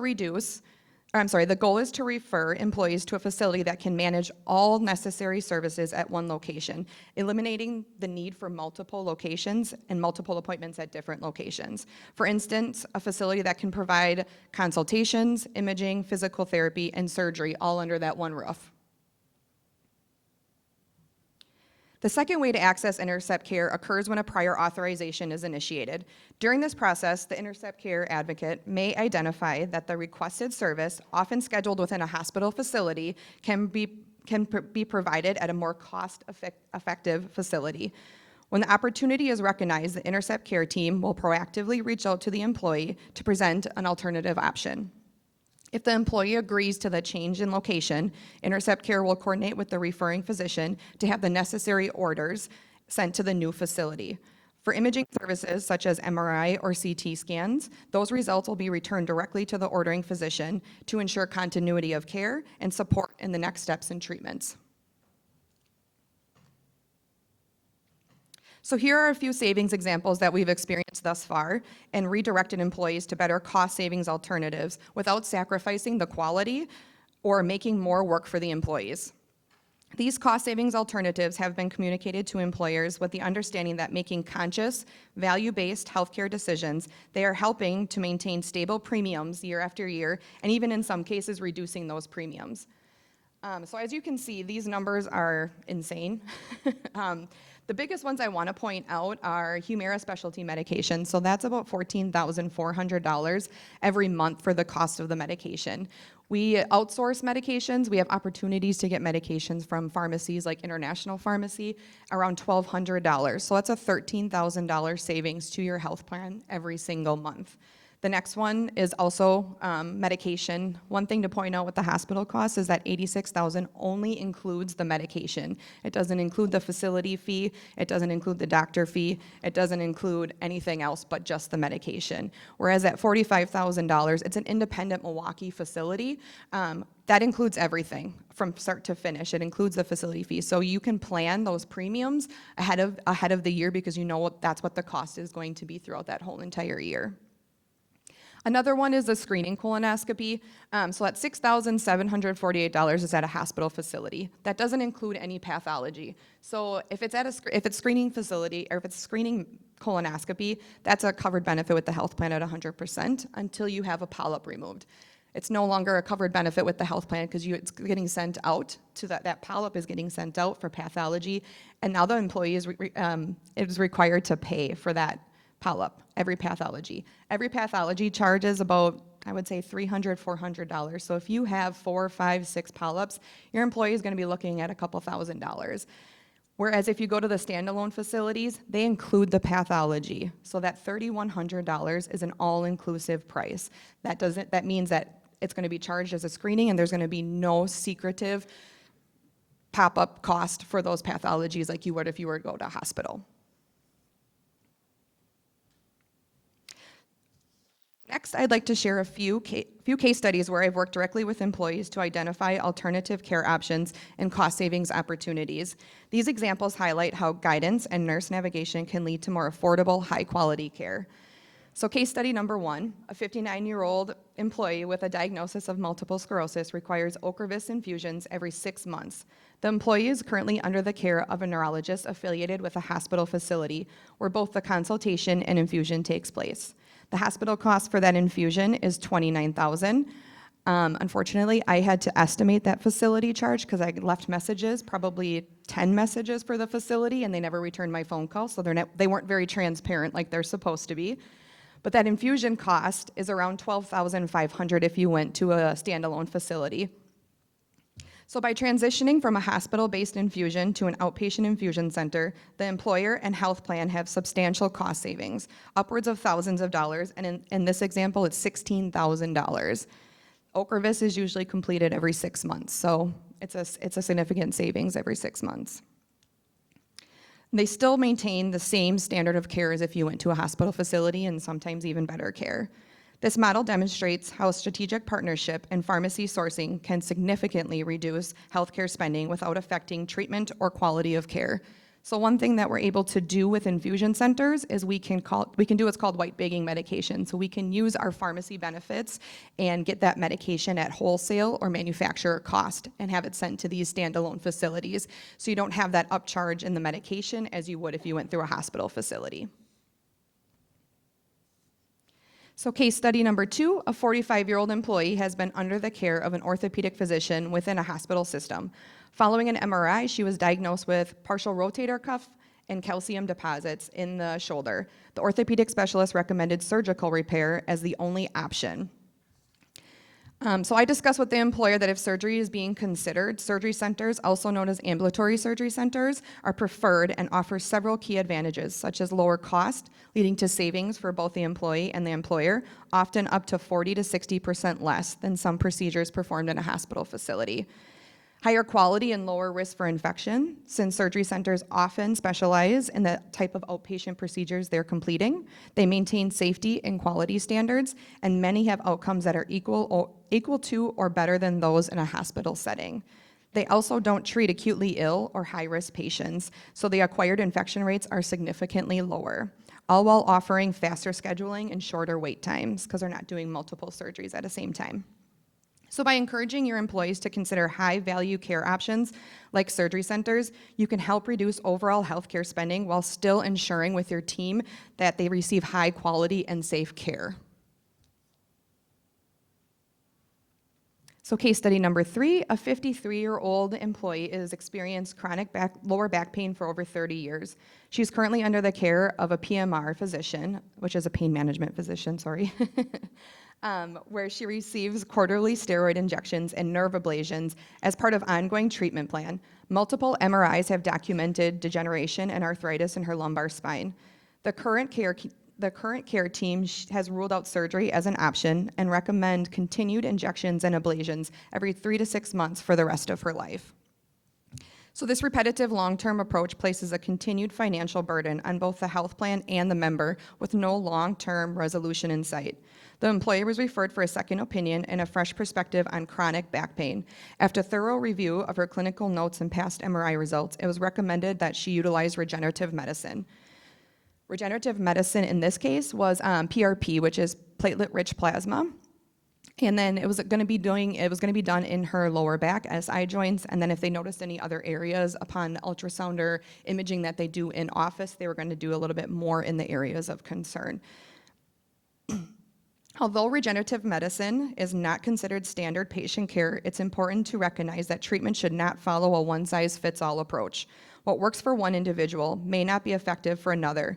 In this case, the employee pursued a non-conventional treatment, including regenerative medicine, and has experienced significant benefits, such as effective pain relief, avoidance of surgery, reduced time away from work. These outcomes ultimately help protect the employee's income while supporting better health and cost-effective care, avoiding unnecessary medical procedures. So the doctor gave them the option of surgery only, didn't give her any other options, and then she was able to get pain relief using this PRP treatment. It's platelet-rich plasma. I'm sorry, I should explain that a little bit more. So platelet-rich plasma or stem cell treatment are some of the options that are regenerative. They use your own body's cells and platelets and inject it into the area of the concern so that it's rehealing that area using your own body's cells and platelets. So you're not injecting any foreign materials like steroid where it can reduce the tendons and reduce your muscles. So as you know, helping your employees make informed healthcare decisions is essential. Our goal is to deliver high-quality care without changing the care itself, just the cost. That's one huge thing to get across to your employees. Just because we're changing the locations and we're going to a different facility doesn't mean that you're going to get less care and the quality of the care isn't going to be good. We're just reducing that cost. The only thing that we are reducing also is not the service. We're not reducing the service. You're still going to get great service, great quality. It's just that cost. We're here to support you every step of the way, offering trusted information, guiding your team through their options, and making sure that both you and your employee feel confident, informed, and fully supported throughout their entire healthcare journey. So in order to keep things moving, I won't be taking questions right now, but I am available all day today. So if you guys have any questions, concerns, want to talk about this, I'm happy to discuss. Thank you for your time.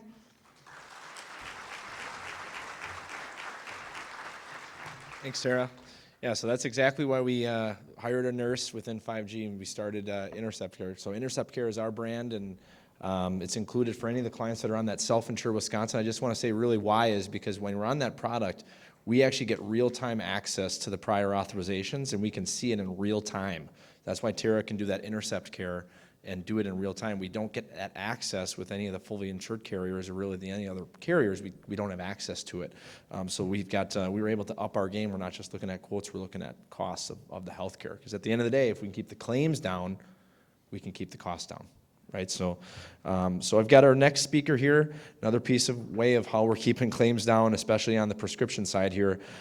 Please join me in welcoming Justin Manning to the stage. Justin leads business development at Vivid Clear RX and brings over 20 years of pharmacy experience, including leadership roles at Hy-Vee in health innovation and managed care.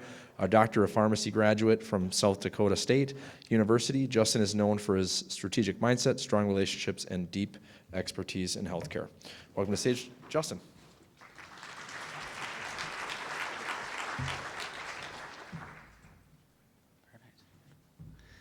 Good morning still.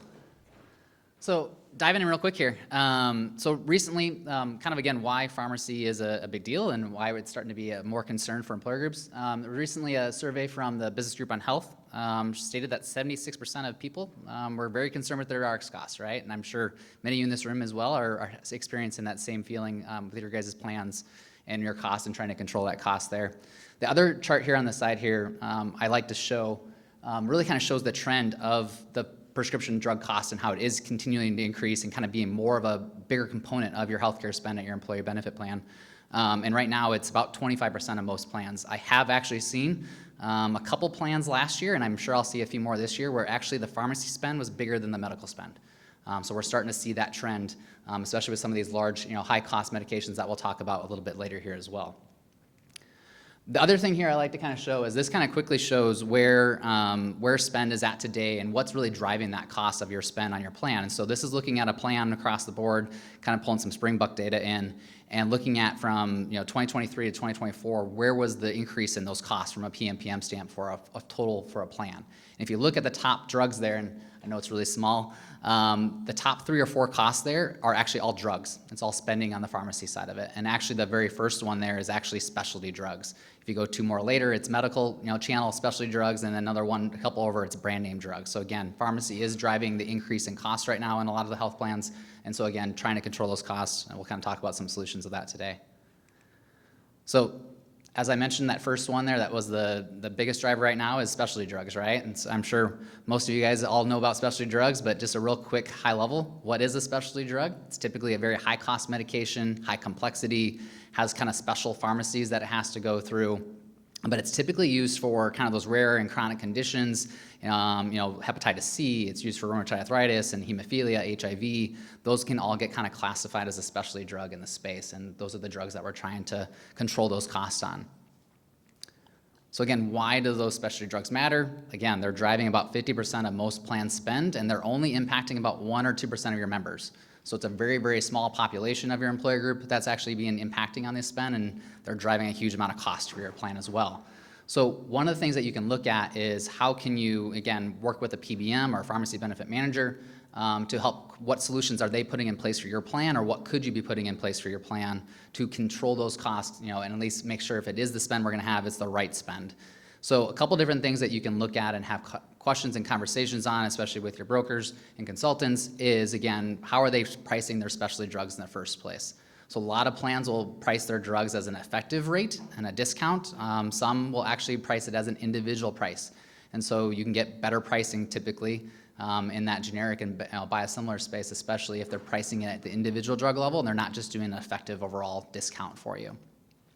The other piece of it is, again, how are they driving the formulary, the management of those drugs? What drugs are they allowing patients to get access to, and how easy is it to get access to those medications? Or is there steps that they have to go through that can help direct them to a different direction or different solution in that space?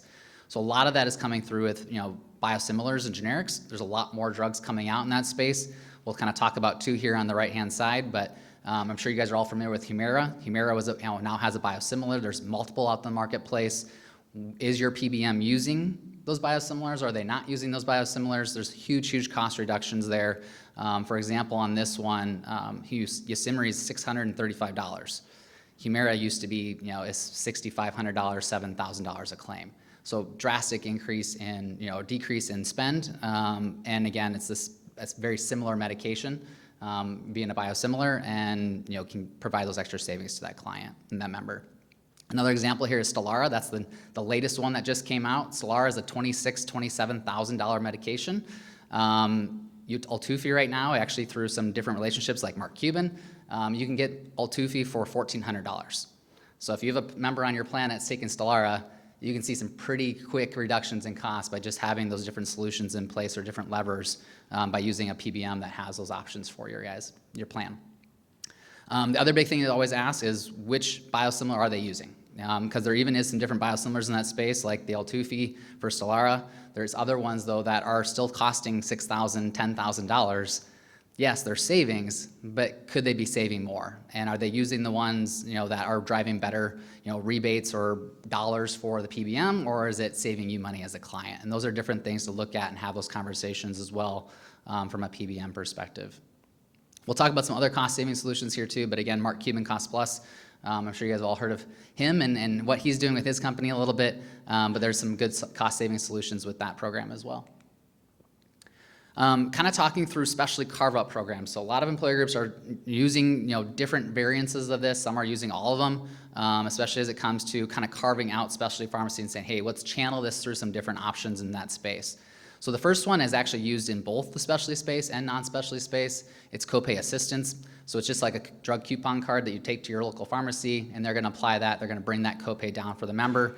But they also can be using those programs on the backside to help clients actually maximize those dollars and actually get those dollars in savings for the client and for yourselves as well as a benefit plan.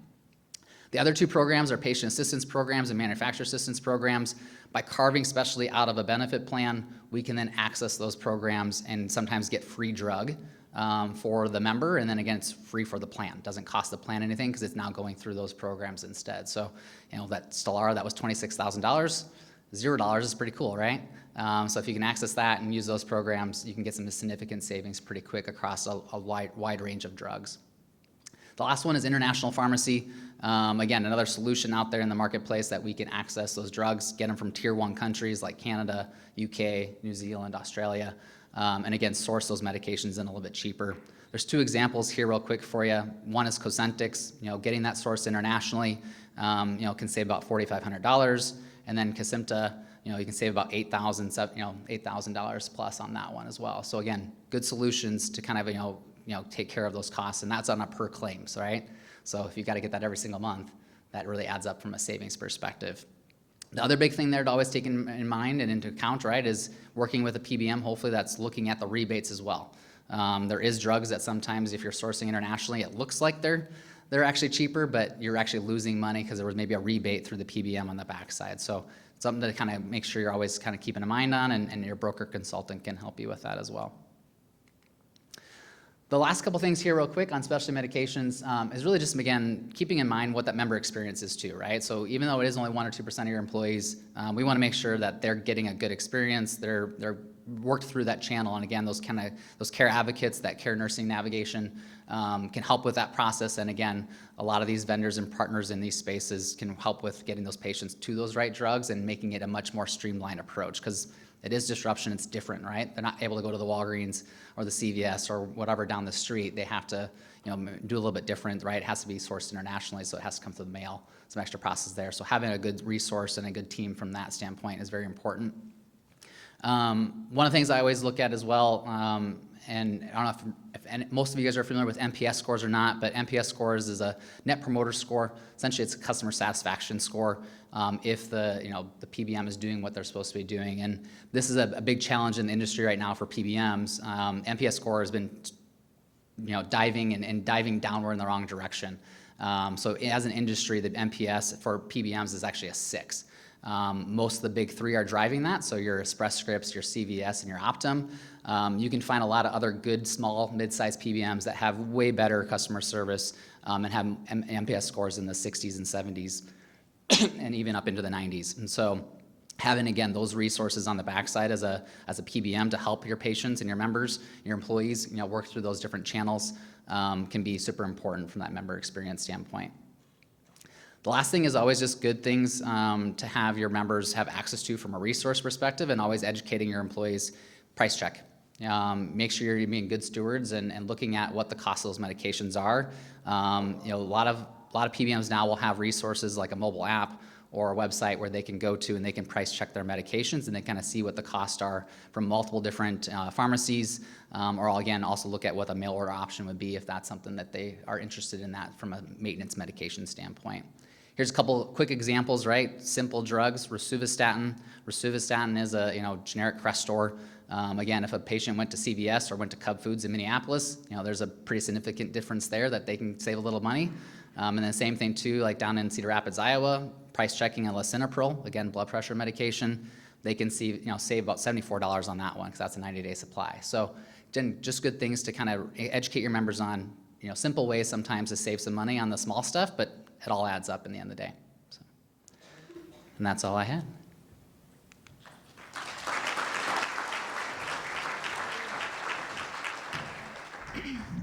Thank you, Justin. All right, now I am aware that I am the last thing standing between you and lunch, and as much as I know you all want to dive into the nuances of Medicare, I will be concise. All right, so I'm Bree Jens. I am actually the individual health insurance and Medicare manager for 5G Benefits, and I'm not going to have you guys walk out of here being Medicare experts, but I just want to give you some information to arm you to answer questions for your employees and get them into the hands of the resources that are available to them. So starting off with just Medicare basics. So Medicare is a federal health insurance for people that are 65 or older, or somebody that is not 65 but they are on disability. They can enroll in Medicare A and B. So Medicare Part A is your hospital coverage. That's not going to cost you anything. And Medicare Part B is for your clinic coverage, and that starts at a premium of $185 a month. Medicare Part C, that's for Medicare Advantage programs, and what that does is it replaces Medicare, kind of combining Medicare A, B, and Part D for drugs. And Medicare Part D is your prescription coverage, and if you are enrolled into Medicare, then you are required to have a drug plan. And if your employer plan isn't credible, then you have to find something to go along with it. If an employee is taking Social Security when they turn 65, they're going to automatically enroll into Medicare. More often than not, especially if they're working, they're not taking Social Security, and Medicare would not be automatic for them, so they would have to actually manually enroll into Medicare. Whether they should take Medicare or not depends on the employee size or the employer size. So if you are under 20 employees, Medicare acts as the primary insurance, so they are required to have Medicare. Now, that doesn't mean that there has to be 20 employees on the health insurance plan. It's just 20 employees in general. So if it's under 20 employees, they have to take Medicare. And if your employer size varies and you feel like you're going to, at the top part of your year, you have 20 employees, but you do drop below at some point in the year, my recommendation is that they do take Medicare if you drop below 20 employees at any point of the year, because it would flip-flop what's required. And then if you are over 20 employees, they do not have to take Medicare. Your employer plan will be the primary insurance for that. If the employee or the spouse is on disability, then that number goes from 20 to 100, so just be aware of that as well. If you're trying to advise your employees on whether they should take Medicare, a couple things to look at is, again, if they're under 20 employees, then they're going to have to take it. If you're over, then they don't have to. They don't have to take Medicare. Now, whether they should take Medicare, there's a little bit more to compare there. So if you guys are on a high deductible plan and this individual is maxing out their health savings account, I would not advise that they take Medicare, because they will not be able to contribute to that health savings account if they are on Medicare A or B. So if they're 65 and they want to sign up for Medicare Part A because it's free, then they're going to have to stop their HSA contribution. So that's something to keep in the back of your head. Another thing to note is that when they do enroll into Medicare, if they're taking it after turning 65, that Medicare Part A is going to backdate 6 months. So just be ahead of the game with your employees if they're thinking about retiring after turning 65, that Medicare Part A is going to backdate, and they're going to have to prorate their HSA contributions if they are currently maxing them. The other thing is it affordable? Is the group plan, are they struggling with affording it? Are they somebody that's they have a lot of claims? You guys want to do an analysis to see if it makes sense for them to stay on the group plan? A lot of people don't realize that Medicare tends to be more affordable than we would expect. You know, the copays on Medicare Advantages are lower than a lot of times if they are on a high deductible health plan. So doing an analysis might make sense and have them talk to somebody. And that's something that we can help with too. Now, if they don't enroll into Medicare and they are required to, there are lifetime penalties, especially for that drug coverage. If you do incur a late enrollment penalty because your drug plan isn't credible, the late enrollment penalty applies for the rest of their life. A couple things to note with COBRA and retirees because you don't want to get caught. COBRA, it does not qualify as coverage according to Medicare. So you have to enroll into Medicare if you are over 65. They do have an 8-month special enrollment period that they can enroll. So it's the 3 months prior, the month of, 3 months after. You'll have that 8-month special enrollment period as well that goes with it. If somebody turns 65 while they are on COBRA and their spouse is covered as well, they will have to go on to Medicare and their spouse will get an additional 18 months of COBRA coverage as well. So if looking to help employees enroll into Medicare, some of the things that you need to be aware of is Social Security handles Medicare enrollment. And I talked a little bit about it earlier in the slide, in that if they are taking Social Security, they'll automatically enroll. If they are not taking Social Security, they have to apply through Social Security. Social Security is not taking in-person appointments. They are routing people to enroll online, and if that's something that you feel like your employees are going to struggle with, you can always have them reach out to, they can reach out to the Social Security office and try to schedule a phone appointment, or they can reach out to an agency like us. We've been kind of trying to help people navigate how to get enrolled online. It's been a bit of a roller coaster with Social Security in the last few years. If they are after 65, they are also going to have to verify their employer coverage using a CMS L564 form. They have to do that along with their actual application for Medicare Part B. Even if they are applying for Medicare Part B online, because they're applying for both A and B together, they will have to complete that paper form. It goes hand in hand with the CMS L564. The HR department will complete the CMS L564. We keep all the forms in our office too to help coordinate that. So if you have somebody that's looking at going on to Medicare after turning 65, they don't even know where to get the forms, we keep them. We try to help work with the employers and the employees to try to get everything in nice and smooth, since it is a lot to manage.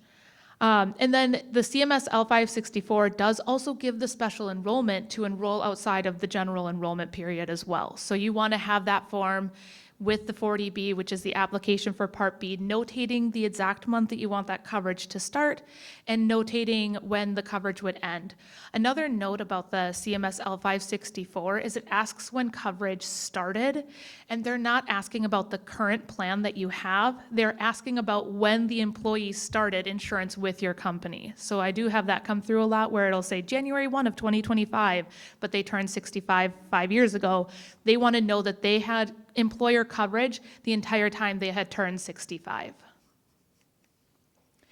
If you have employees that are higher income earners, I had mentioned that the Medicare Part B premium starts at $185 a month. If they are a higher income earner, that's incrementally going to go up. So for a married couple, that income is $212,000. If they're over that, they're going to see an increase on their Medicare Part B and their Medicare Part D. IRMA stands for income-related monthly adjustment amount. And so there is there is paperwork that you can complete with Social Security that says, when I was working, I was making over $212,000, but now I'm retiring and my income's going to drop substantially. There is a form that you can complete and send to Social Security, and they'll bring your premium back down to the base, because Medicare does look back at your income from 2 tax returns ago. So you're looking back 2 years where your income is much higher than what your current income will be. That's something else we also keep in our office, because it's very applicable. We have a lot of people that are making over. The only note that I like to point out to my clients when we are completing this form is that this is the bottom of Social Security's priority list right now. So I have had it where it has taken 6 months to process for a client. They do credit it forward. So it would apply from the date that you file the form, but it does take a while for them to get to it because they are just so backlogged right now. So what do you need to know is you need to know if your plan is credible. You need to make sure that you're sending out those credible notices for your employees by October 15th. And then if somebody is taking Medicare after turning 65, hanging on to that CMS L564 for their special enrollment period. And I think just educating your employees as well. Like I said, I want to arm you with enough information that if your employee comes to you with a basic question, you can answer it. And if you can't, getting them into the resources of somebody that can. So if you are somebody that needs help with this, or you want someone to come in and teach your employees because you don't want to learn all about the basics of Medicare, that's something that we can do. We do one-on-one Medicare consultations for employees, lunch and learns for people if you have a handful of employees that are 65 or looking at retiring. We can do that enrollment guidance for those IRMAs or the plan coordination, as well as we do analysis to see the group plan premiums versus Medicare. So if you have somebody that's higher claim, they're 65, you want to see, does it make sense for them to come off of the group plan? That's something we can go in and work with you on a case-by-case basis as well. And we're just personalized support for you as well. So if that's something you're interested, I do have a table out there, you can come and talk to me. But aside from that, I'll bring Tony up here so he can dismiss you guys all for lunch.